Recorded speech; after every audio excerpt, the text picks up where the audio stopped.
Hi, welcome to another episode of Hot Takes with me, the Silver Fox. Now, there's a group called the Taxpayers Alliance. You may have heard of them, they've been around for quite some time. And they are basically a watchdog that look on our behalf to see how our money is being spent, whether it's effective. Sometimes you don't mind, if something's good.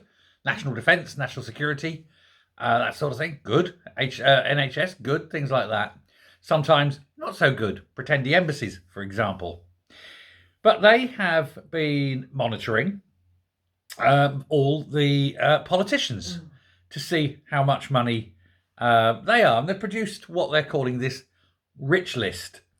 And they've said that in the public sector in Scotland, there are over 1,400 employees who earn more than £100,000 a year. I would suggest that nobody in the public service should ever earn more than £100,000 a year. It's way too much for what they're doing. If they don't like it, they can go and find employment elsewhere. If they're so good that they're worth that kind of money, I'm sure the private sector will snap them up. The private sector is unlikely, of course, to snap them up because they're not that good. If they were that good, they wouldn't need to work in councils up and down the country. They would already be, of course, in the private sector, earning vast amounts of money. It's cash for the old mates, isn't it? It's serious graft, isn't it? Anyway, they have the Edinburgh University principal, Peter Matheson, no relation, of course, to Michael, I'm sure, is the highest paid public servant who earns, and deep breath, wait for it, £418,000 a year. Really? Public money, £418,000. If he was earning half of that, he would be overpaid. Who knows? However, the one we're going to be looking at here is a small young lady you may have heard of.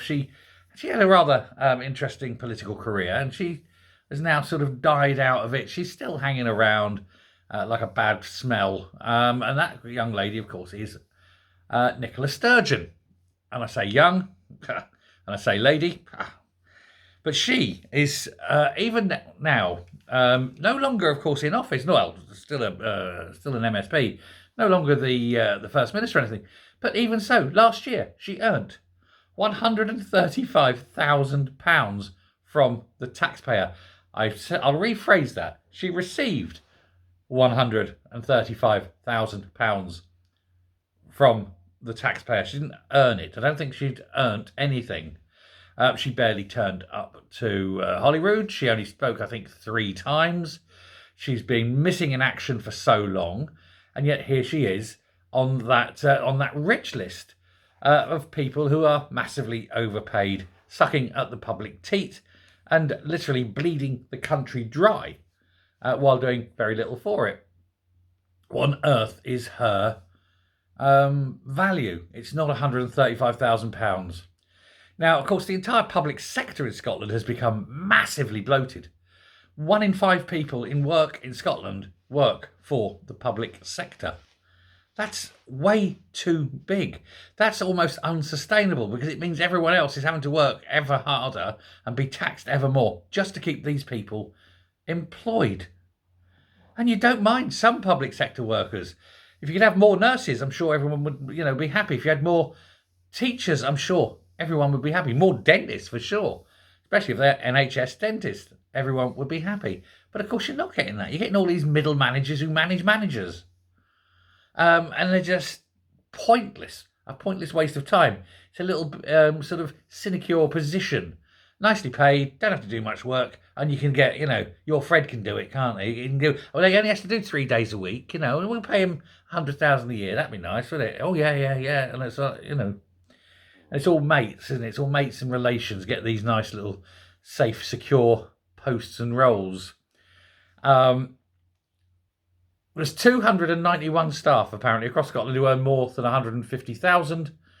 And even the First Minister doesn't earn anything like that. I mean, this is the whole thing. How can anyone earn more than the First Minister? He's the one that's supposed to be in charge. And even then, the First Minister earns more than the Prime Minister. And the Prime Minister has his finger on the old nuclear button. First Minister doesn't. It's a joke. It really is. We need to cut the public service wage bill massively. And it needs to be cut from the top down, not from the bottom up. We need to cut all the management out of this. Reduce 2-3 layers of management. If you are going to pay people to actually earn this money and do this job, make sure they actually do earn the money and actually do the job, rather than just keep passing it down to another sub-manager and another sub-manager below him. Everyone just doing a little bit and everyone getting their own cut along the way. It's seriously grift, and it's seriously unsustainable. How can a country literally afford to pay for such a huge public sector payroll?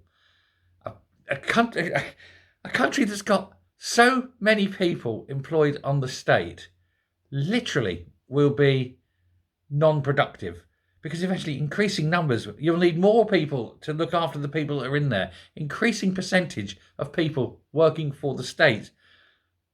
But who's paying their wages? It's unsustainable and it cannot continue. When you've got 20,000 people working in the university sector, for example, what the hell are 20,000 people just in universities doing? It's astonishing. Now, universities are doing all right because they get in all these foreign students at the behest of the Scottish Government, because the more foreigners you get, the more money you get. The trouble is, Scottish students can't get in. And so you're actually, again, dumbing down the nation. I just don't know how they can get away with it and justify it. But at least now they're being called out on it, and people are becoming increasingly aware of it. And so things may change. I think once the SNP government goes, there's certainly room to reduce a lot of departments, because you can just get rid of everything where there is any kind of independence oversight. You can get rid of all the pretending embassies for a start. You can get rid of an entire department, the Department for Independence, and you can get rid of all of those lot. There are so many ways. And you can start streamlining and just line up all the managers in Scotland are employed by the public purse, and fire randomly 25%, and then dish out the jobs to the Remainers. And if those Remainers don't like it, off you go, Charlie. Don't care. Anyway, thanks very much for listening. We'll finish there. Do let me know what you think in the comments, and I will speak to you later. Bye.